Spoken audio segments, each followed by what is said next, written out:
Les GG, les grandes gueules, en direct sur RMC, RMC Story, les grandes gueules, avec aujourd'hui Didier Giraud, agriculteur, Maxime Liedo, étudiant, Joël Dagos, série chef d'entreprise. Et allons-y pour le grand oral des GG. RMC, le grand oral des grandes gueules. Avec Adrien Quatennens, député La France Insoumise du Nord, qui est avec nous. Bonjour, monsieur le député. Bonjour, très bonne année. Qu'est-ce que c'est qu'une bonne année pour vous, là? Ce serait l'abandon de la réforme des retraites, le départ d'Emmanuel Macron, ça, ce serait l'année idéale, tout ça. Tout ça serait magnifique, mais déjà la première des choses que vous avez citées, l'abandon de la réforme des retraites, je crois que ça serait très bien. Et puis plus globalement, que les Français relèvent la tête et puissent la tenir quelque part, tenir tête à celles et ceux qui, derrière leurs allures d'importants, en pleine maîtrise de la situation, en fait, nous emmènent dans le mur et nous font perdre beaucoup de temps. Voilà. Je souhaite qu'en 2020, on ne lâche rien. Alors Macron, lui, veut pas lâcher sa réforme des retraites, il l'a dit lors de ses vœux. Néanmoins, on négocie avec les syndicats qui sont favorables avec le système universel à points, comme la CFDT, peut-être l'UNSA. Est-ce que finalement, vous n'allez pas très rapidement vous sentir un peu isolé ? Non, je ne le Dans crois une pas. posture radicale de c'est pas de réforme ou rien. Mais la posture radicale, c'est celle d'Emmanuel Macron. Non, mais il a été élu, lui. Alors, vous avez raison, mais arrêtons-nous d'ailleurs sur ce point, Olivier Truchot, puisqu'il a été élu sur un programme, vous vous en souvenez. Et moi, j'invite celles et ceux qui nous écoutent à reprendre le programme d'Emmanuel Macron. Moi, vous savez, quand on me propose un document politique, je le lis avec beaucoup d'attention. Ça a été le cas du rapport de Levoy et avant le rapport de Levoy, du programme d'Emmanuel Macron. Et en page 13 du programme d'Emmanuel Macron, à l'époque candidat à la présidentielle, c'est écrit, je ne crois pas me tromper, en bleu sur blanc, s'agissant de la retraite, nous ne toucherons ni à l'âge de départ, ni au niveau des pensions. En réalité, c'est un double mensonge si on considère l'application de cette réforme des retraites par points. Pourquoi ? Parce que cette réforme des retraites par points va procéder précisément au fait qu'on touche rudement aux deux. D'abord à l'âge effectif de départ, puisque chacun a maintenant compris que l'âge légal de départ maintenu à 62 ans serait en fait réduit à une notion purement théorique. Oui, vous pourrez toujours partir à 62 ans. C'est déjà le cas aujourd'hui. Vous pourrez toujours partir à 62 ans, mais si vous n'atteignez pas un âge d'équilibre qui va sans cesse se décaler génération après génération. Moi, j'ai regardé par exemple le rapport de Levoy. C'est vrai, c'est 64 ans au départ, mais ça va se décaler. La génération à laquelle j'appartiens, par exemple, celle qui est née en 1990, aurait à travailler jusqu'à 66 ans et demi.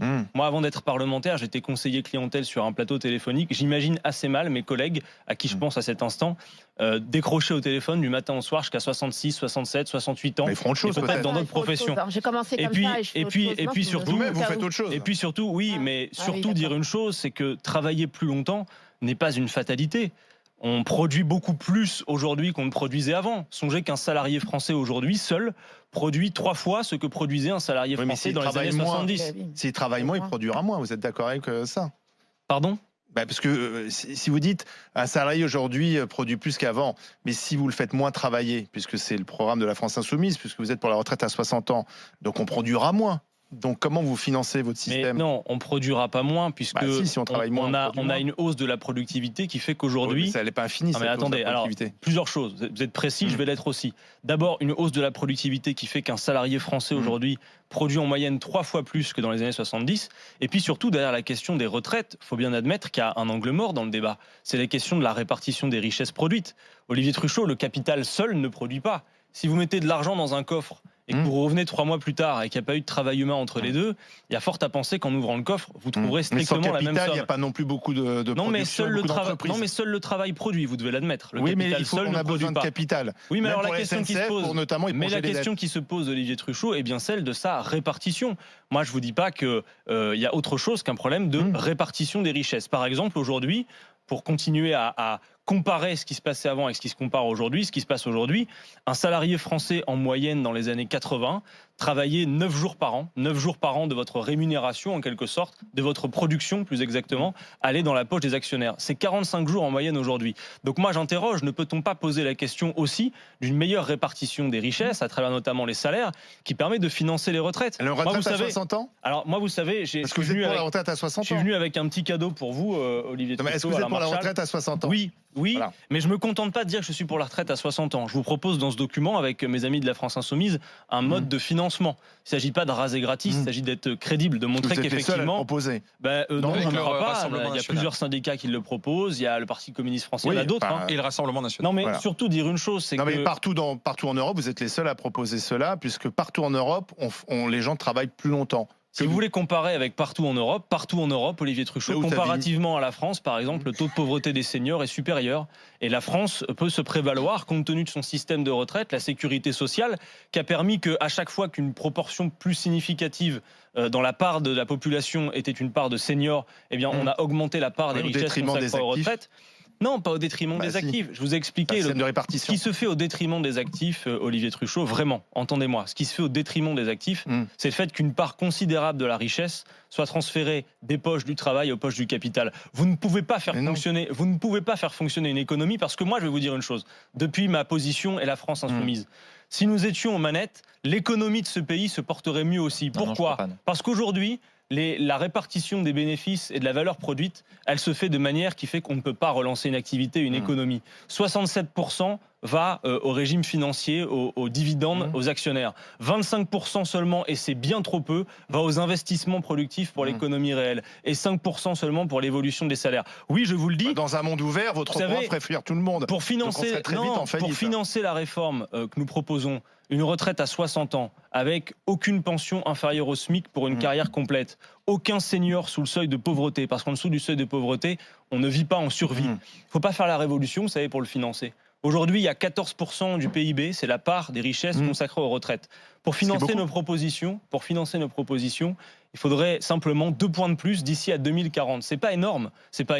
Et en augmentant les salaires, en augmentant les cotisations aussi, puisque on peut faire augmenter les salaires. Et comment vous décrétez l'augmentation des salaires ? Vous savez, on peut le décréter par définition. Ça s'appelle d'ailleurs un décret, Olivier Truchot. Vous n'allez pas le découvrir, je vais rien vous apprendre. Vous connaissez bien l'économie comme moi. Oui, tout simplement.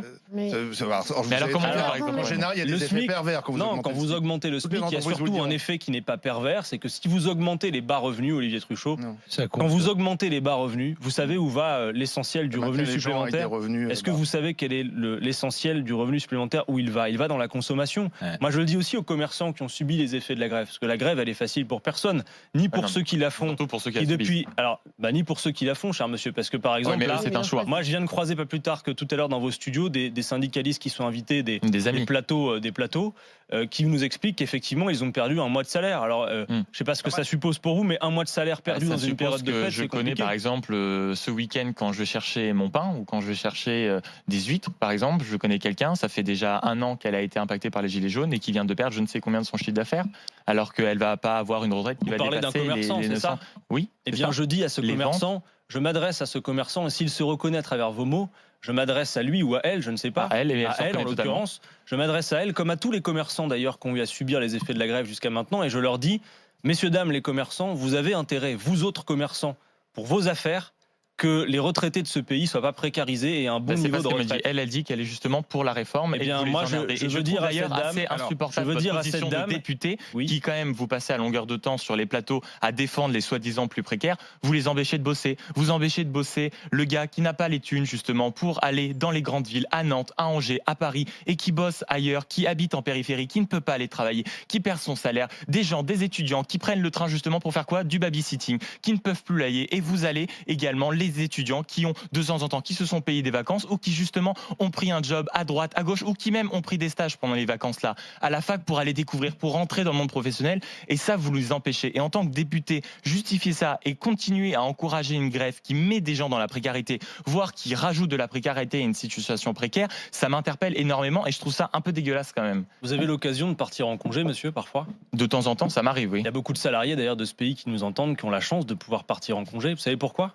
Dites-moi pourquoi. Parce qu'il y a eu des grèves. Vous savez, non, alors attendez. Des prises d'otages, comme vous dites. Différences. Quand est-ce que non, mais pas vous spécialement, mais on l'entend parfois. Vous en conviendrez avec moi. Oui, j'en conviens avec moi, mais pas moi. Mais sauf qu'il y a des types de grèves. Il y a les grèves, les vraies, qui ont apporté tous les avantages. Il y a la bonne grève qui gêne personne.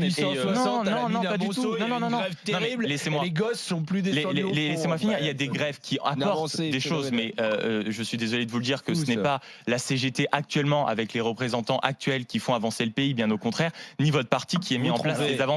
Non mais vous avez le droit, je veux dire, on est en désaccord, et la politique par définition d'ailleurs, elle ne dit pas si c'est vous qui avez raison, moi qui ai tort ou l'inverse. Non, il y a des modèles qui se confrontent, et puis les gens qui nous écoutent depuis leur voiture ou ailleurs trancheront. Moi ce que je peux vous dire, c'est que vous commettez une erreur.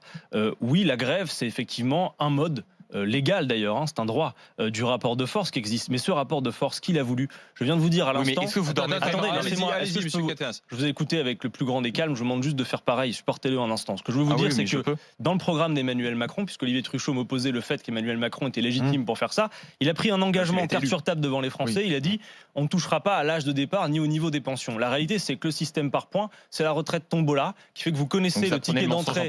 Non, vous connaissez le ticket. Ouais, mais attendez, sur un programme sur lequel il a été élu, qu'on ne cesse de nous resservir pour justifier le fait qu'il fasse cette réforme. La retraite par points, c'est simple. Comme il veut maintenir à 14% la part des richesses consacrées aux retraites, c'est l'annonce de la baisse programmée du niveau des pensions. Alors, oui, tout le monde va y perdre parce que comparativement au système actuel, au même âge, vous gagnerez moins par l'effet de décote et vous serez amené à travailler plus longtemps. Et je veux terminer en disant que travailler plus longtemps, puisque Olivier Truchot parlait aussi de la comparaison avec les autres pays européens. Travailler plus longtemps, intéressons-nous à l'instant à travailler plus longtemps. Est-ce que ça fonctionne, travailler plus longtemps, déjà aujourd'hui en France? Non, ça ne fonctionne pas. Vous avez plus de 300 000 chômeurs dans ce pays qui ont plus de 60 ans, qui pour l'essentiel d'entre eux ont leurs années de cotisation. À l'âge d'arrivée en retraite, vous avez un actif sur deux qui n'est plus en emploi. Travailler plus longtemps, vous savez ce que ça fait? Moi, je vous le dis. Travailler plus longtemps, ça aggrave le chômage dans notre pays. En Allemagne, aux deux extrémités. Oui, mais chez nous, ça aggrave le chômage. D'un côté, le chômage des seniors, de l'autre côté, le chômage des jeunes. Et puis, l'emploi est extrêmement précaire. Olivier Truchot, vous avez peut-être connu, vous, votre génération, la génération de vos parents, vous avez peut-être connu une époque. Moi, j'ai connu, vous savez, il y avait déjà le chômage de masse. Quand j'ai commencé dans mon boulot, on ne me parlait pas de ma génération. Mais vous savez, la génération de mes grands-parents, par exemple, sont ceux qui ont connu une époque où, en quelque sorte, quand on n'était pas satisfait de votre emploi, vous partiez. Et combien de fois nous ont-ils raconté qu'on traversait la rue, comme disait Emmanuel Macron, pour trouver un emploi? Vous savez qu'aujourd'hui, c'est plus pareil. Parce que Madame Pénicaud nous raconte qu'on n'a jamais autant embauché qu'aujourd'hui. Oui, mais regardons, on n'a jamais signé autant de contrats qu'aujourd'hui, mais des contrats extrêmement précaires. 87% sont des contrats courts. Une immense majorité d'entre eux, un tiers, sont des contrats de moins d'un jour. Tout ça est extrêmement lié. Peut-être qu'une réforme à points prendra plus en compte ces contrats que le système actuel. Le système par points permet de prendre en compte les carrières hachées. Joël Dagosseri, Didier Giraud. Vous nous expliquez que le système à points, c'est pas l'égalité, c'est pas le truc qui est le mieux pour l'ensemble des Français. N'empêche que vous considérez aujourd'hui que l'ancien système, moi je vais vous donner un exemple dans l'ancien système, un fonctionnaire, il prend les 6 derniers mois de sa carrière, et puis un paysan comme moi, il cotise toute sa vie, il va jusqu'à 64 ans, et il touche 750 € de retraite de base. Ça, c'est un système plus égalitaire que la retraite par points. J'y réponds. D'abord, les paysans comme vous dites, il y a un gros problème qui est celui de leur rémunération et qui est notamment le fait des prix payés par les distributeurs. Comme ça, c'est un vrai problème. Parce qu'aujourd'hui, dans ce pays, vous avez raison de le dire, et moi, je veux bien vous accompagner dans ce coup de gueule, c'est que les paysans dans ce pays, il y en a 1 sur 3 qui gagnent moins de 350 € par mois. Et ils s'en suicident un tous les 2 jours. Et ça, c'est pas l'ordre républicain que d'avoir effectivement une profession, celle-ci, qui est maltraitée. Mais maintenant, est-ce que c'est plus égalitaire?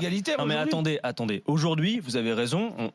La situation actuelle, c'est que pour les fonctionnaires, on prend en compte dans le calcul de votre retraite les 6 derniers mois. Pourquoi? Parce que la carrière d'un fonctionnaire, compte tenu de leurs évolutions et des échelons, elle est en quelque sorte, elle n'est pas linéaire, elle est graduelle. Donc les meilleures années, les meilleurs moments, c'est les 6 derniers mois. Pour le privé, aujourd'hui, c'était avant les 10 dernières années, c'est maintenant les 25 meilleures années.